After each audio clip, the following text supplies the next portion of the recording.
Добрый вечер. Всем привет из солнечной Норвегии. Сегодня мы поговорим с вами о 7 самых полезных значениях десяток младших арканов Таро. Десятки в картах Таро — это итог, результат. Все уже проявлено, ничего не скрыто, ну и нечего больше ожидать, не к чему стремиться. Если девятки, о которых мы говорили раньше, представляли собой порог, но не финал, последнюю остановку перед этим самым финалом, то десятки показывают, что происходит, когда стихия реализована на все 100%. Это включенность в систему, это не только личный итог, но и участие в общем. Одновременно с этим десятка говорит: ты получил все, что хотел, а вот что теперь? А что дальше? Это обязательный вопрос, который возникает, когда вы сталкиваетесь с десятками. Как именно проявляется это в контексте каждой из стихий, каждой масти? И что десятки могут подсказать у героя нашего расклада? Давайте разбираться, это, в принципе, несложно. Коротко, для тех, кто первый раз на этом канале. Меня зовут Пан Роман, очень приятно. Я интересуюсь картами Таро уже 25 лет, четверть века. 14 лет из них я практикую как консультирующий таролог, и последние 5 лет я профессионально преподаю в своей школе Таро. Добро пожаловать на канал. Этот эфир — часть большого плейлиста «7 значений Таро». И если вам эта тема интересна, вы хотите продолжение, считаете ее полезной, ставьте лайк и дайте мне знать в комментариях, продолжать эту тему или, возможно, я ошибаюсь в ее актуальности. Давайте начинать. Ну что, недавно мы с вами говорили о девятках, сегодня десятки. Начнем традиционно с десятки пентаклей. А, Очень часто ее приравнивают к богатству. Однако о богатстве у нас с вами говорила предыдущая карта девятка пентаклей. Кому интересно, обратите внимание на лекцию по девяткам. Давайте посмотрим, что представляет собой десятка пентаклей. Человек, явно в возрасте, с сединами, с бородой, укрытый пледом, сидит в удобном кресле, находится в своем родовом поместье, в своем родовом замке. Об этом явно свидетельствует традиционная итальянская башня семейная, да.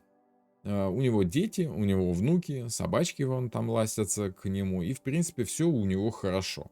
Жизнь удалась, можно сказать. Можно сказать, конечно, что это богатство. Однако, богатство не всегда гарантирует нам такое вот спокойствие, такую безопасность, такую защиту.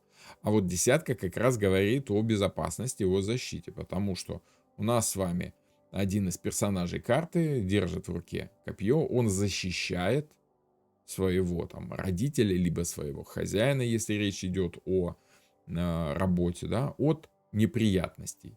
То есть можно сказать, что это тот максимум материального финансового состояния, который называется простым, коротким, емким словом «достаток». Тут уже нет стремления к чему-то большему. Как правило, богатый человек нами воспринимается таким, потому что мы видим его стремление к увеличению своего богатства. Мы видим, что ему хочется большего. Таким образом, мы говорим, ну, конечно, он такой богатый, потому что он такой жадный, потому что он вот все гребет себе, только для себя, а ничего другим. Очень часто мы путаем богатство с жадностью. Однако здесь мы не видим признаков жадности, тут скорее признак достатка. Достаток. Что такое достаток в отличие от богатства? Это когда вам достаточно. Это когда вам хватает того, что у вас есть, вы готовы делиться избытком, избыточным своим результатом с другими. С детьми, с внуками, с подчиненными, если речь идет о работе, со своим партнером, если карта говорит о каких-то личных отношениях. Почему вы готовы этим делать? Потому что чувствуете, что в принципе большего у вас уже не будет. Старик, который является главным действующим лицом этой карты, понимает, что его жизнь, ну, практически закончена.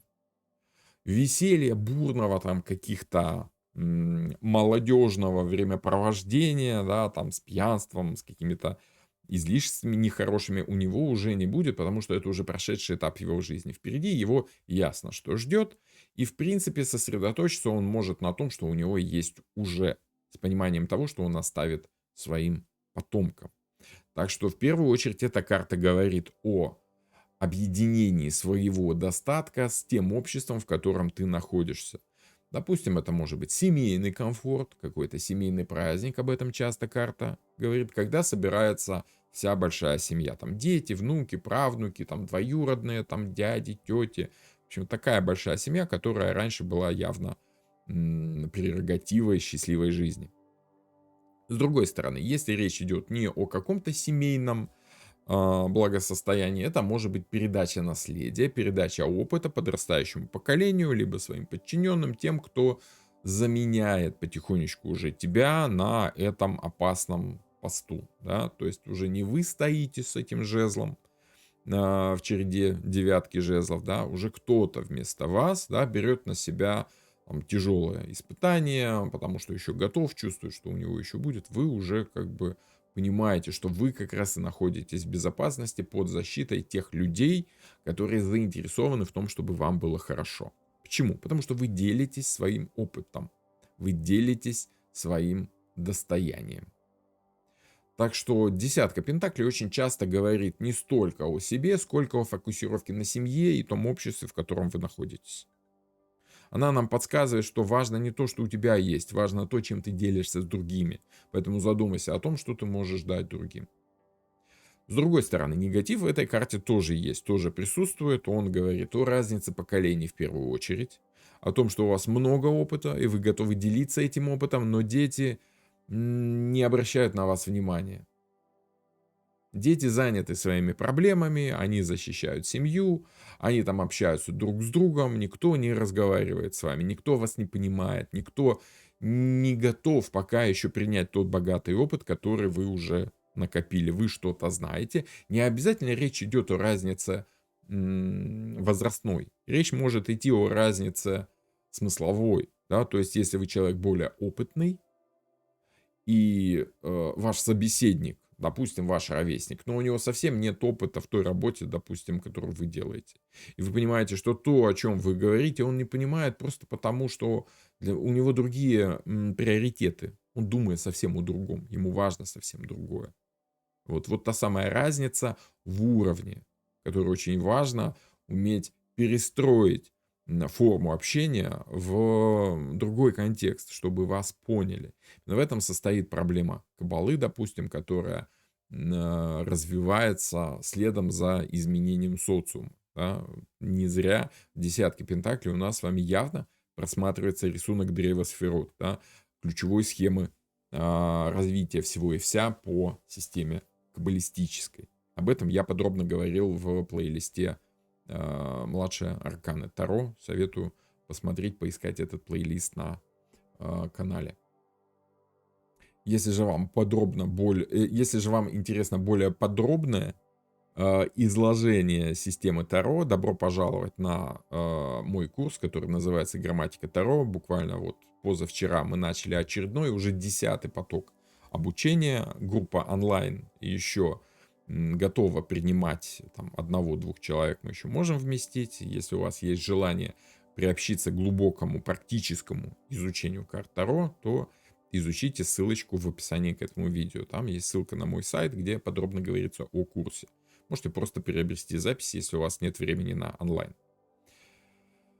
Вернемся к десятке пентаклей. Прошу прощения меня за такое необходимый, скажем так, отход в сторону, но это тоже важно. Это позволяет мне продолжать мои эфиры. Десятки пентаклей, одно из негативных значений, напрямую связано с тем, что мы видим. То есть мы видим с вами старость, определенного рода финал жизнедеятельности человека, либо окончание какого-то действия как полезного для вас. То есть вы понимаете, что общение с каким-то человеком уже принесло вам все, что могло принести. Нового вы не узнаете, больше, чем он уже вас порадовал, он порадовать вас не может, как у Сплинов пелось, да, мы сделали все в жизни друг для друга. Как бы все, больше незачем. Это материальный финал. Вы не чувствуете увеличения какого-то интереса к человеку, вы понимаете, что ваш бизнес не приносит вам какого-то более явного роста ваших доходов, да, вы подошли к какому-то определенного рода финалу процесса.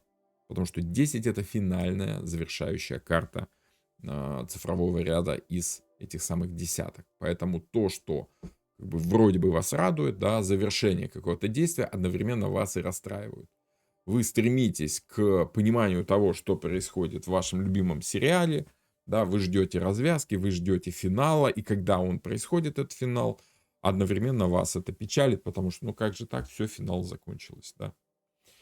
Тоже грустновато становится. Десятка жезлов о чем может говорить? В первую очередь, если мы обратимся к визуалу этой карты, мы с вами видим человека, с одной стороны, в тяжелом положении, определенно чувствуется усталость в его позе, напряжение, переутомление. Усталость– это одно из основных значений этой карты, таких достаточно общих, достаточно общих значений. Мы можем вынести из этого второй, наиболее полезный смысл этой карты. Это максимальная вовлеченность в тот процесс, в котором вы сейчас находитесь. Это не значит, что вы находитесь в середине процесса. Это значит, что больше в этот процесс сил вы вложить не можете. Это все, что от вас может требоваться без какого-то вреда для вас. Вы близки к тому, чтобы надорвать спину. И тут на самом деле видно, что человек находится в таком положении, которое, ну, давайте я поделюсь своим опытом. Да, у меня проблемы со спиной как раз потому, что на заре своей карьеры, так скажем, я успел поработать на самых разных работах, в том числе и на физических. Ну и, собственно, спину как раз надорвал на одной из них. Вернее, она крайне поспособствовала этому. И вот поза человека, который находится наклоненным вперед и несет тяжести вот не на спине, как принято носить, а впереди перед собой, говорит о том, что он вот-вот может надорвать эту самую спину. Не знаю, осознанно Памела Колман Смит нарисовала человека в такой позе или нет, но это очень хорошая подсказка к тому, что нужно быть бдительным, потому что вы и так уже по максимуму вкладываете все свое желание в тот процесс, который у вас происходит. Больше не надо, больше некуда. Пакетик может порваться, если в него пихать слишком много содержимого. Однако по десятке пентаклей, по десятке жезлов нам идет такой очень полезный совет. Человек, которого вы подозреваете в том, что он близок к какой-то опасной ситуации, к финалу, к тому, чтобы надорваться, к тому, да, он близок к тому, чтобы завершить. Вон там далеко, невдалеке виднеется дом, конечная, финальная точка, да, однако человек, кроме вот этой финальной точки, кроме сконцентрированности на своей задаче, не видит ничего вокруг. Это так называемое туннельное зрение, когда человек сосредоточен только на одной цели – донести любыми силами, не думая о том, что, может быть, есть какие-то более удобные варианты действий. Это определенного рода мания, невозможность отключиться от процесса, невозможность выйти из этого процесса, потому что, ну, вы думаете, ну как же я брошу, если осталось совсем чуть-чуть. Так что это такая грань, к которой вы подошли очень близко, и ситуация может закончиться плачевно. Может, конечно, закончиться и позитивно, но это такое, да. С другой стороны, если человек умеет сосредоточиться на этом процессе, если он делает все грамотно, потому как карты Таро нам говорят не только и не столько о минусах, не только о негативе, но и о позитиве. Человек умеет сосредоточиться на задаче. Ничто его не отвлекает. Никто его не дергает, да, дает, позволяет ему закончить начатое дело до конца. Карта говорит об умении довести начатое дело до логичного финала, до самого конца, донести всю свою, вот вроде бы рассыпающуюся эту в разные стороны задачу, собрать в одно, воедино, вокруг одного какого-то важного момента и сосредоточиться именно на нем. По минусам этой карты это еще и самостоятельность, которая не требует от вас вовлечения в социум. Это неумение делегировать. Карта вам намекает, что, возможно, вам не надо в одиночку тащить на своем горбу всю эту охапку. Возможно, вам нужно делегировать кому-то, потому что завершение, финал какого-то действия очень часто сопряжено с вовлечением других людей в процесс. Даже если вы самостоятельно сделали все, что вам хочется, да, в конце концов вы же делаете это для кого-то, и этот кто-то может вам помочь поучаствовать. Из позитива еще раз: концентрация, фокусировка желаний. Об этом очень часто говорит карта десятка жезлов. Вот. И она же говорит об успехе в социуме. То есть вы же не для себя это делаете, вы несете это для тех, кто в доме ожидает вот эти самые дрова или что вы там несете. Определенного рода финал. Да, вам тяжело, да, вы, может быть, устали, но финал уже близок. Как говорится, лошадь может прикладывать максимум усилий, если чувствует запах родного стойла, скажем так. Десятки говорят о финализации процесса. Это значит, что ситуация близится к завершению, и ваши страдания, мучения, тяготы, напряжение скоро, скажем так, увенчаются успехом. По крайней мере, карта позволяет на это надеяться. Если вы сделаете все правильно, как эта карта советует. Вот такие дела.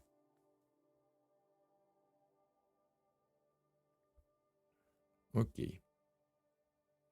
И следующая карта, одна из самых таких мрачных, да, десятка мечей. Не зря она мрачная, так изображено тут не очень радостное событие, ну что ж поделать. Давайте его прокомментируем. О чем оно может говорить? Человек лежит на берегу моря, вдалеке виднеется намеки на рассвет, да, хотя небо все еще темное, все еще черное. Однако для него это все закончено, вряд ли он увидит будущий день, потому что, ну, с такими повреждениями, без сомнения, и внешних, и внутренних органов, да, человек не жилец. Как говорится, это финал проблем. Финита ля комедия.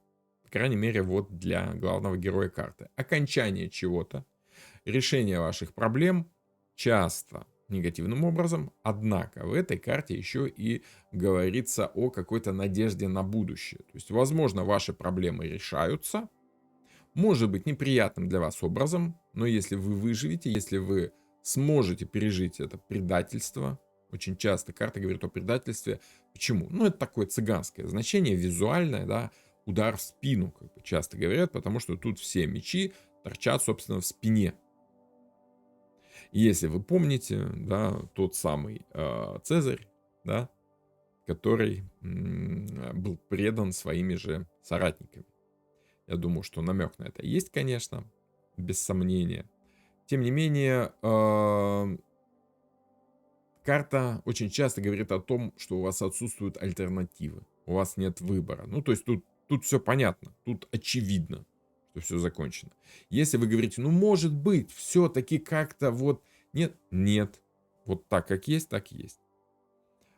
Карта 10 мечей говорит о завершенности, о финализации того, что является вашими проблемами. Вообще мечи часто говорят о проблемах, потому что стихия воздуха, масть мечей связана с разумом, который нам нужен для того, чтобы решать эти самые проблемы. Соответственным образом, очень часто карта говорит о необходимости все прояснить. Каждое слово должно быть объяснено, подкреплено и воспринято. Нравится вам это или не нравится, вам придется расставить все точки над «и». Либо принять, побеседовать. Это тот самый нам надо поговорить момент, да, когда вы пытаетесь довести до финала какие-то разногласия. Определиться с позициями, да, в конце концов договориться. Возможно, отдать то, что вы не согласны были отдать изначально, в чем-то уступить, в чем-то принять невозможность достичь желаемого, но десятка мечей говорит о том, что вы довели ситуацию до финала. Действиями, либо бездействиями, да. Действием, либо бездействием, правильно по-русски, наверное, будет, да. Но, как позитивный момент, негатив для вас закончен, можете надеяться, что дальше будет лучше. Почему? Потому что хуже быть уже не может, как мы с вами видим, да. Иногда эта карта говорит о физическом недомогании, о проблемах со здоровьем. Часто говорят, что это там та самая спина, которая болит у мужика после того, как он в десятке жезлов охапку дров домой принес, да, все, упал как убитый, потому что все, спина уже не может. Бывало у меня в раскладах достаточно часто, что, да, карта намекает на определенного рода физическое недомогание. Но я считаю, что эта карта рекомендует, советует не затягивать с решением проблем, признать, что самостоятельно вы ничего сделать не можете, что ваше участие в ситуации закончено, вы уже ничего решить не в состоянии, идите к врачу, пусть он за вас решает то, что вам там нужно решить. Возможно, тогда у вас будет какая-то надежда на будущее выздоровление. Но вы лично сделать уже ничего не можете. Вот такие дела.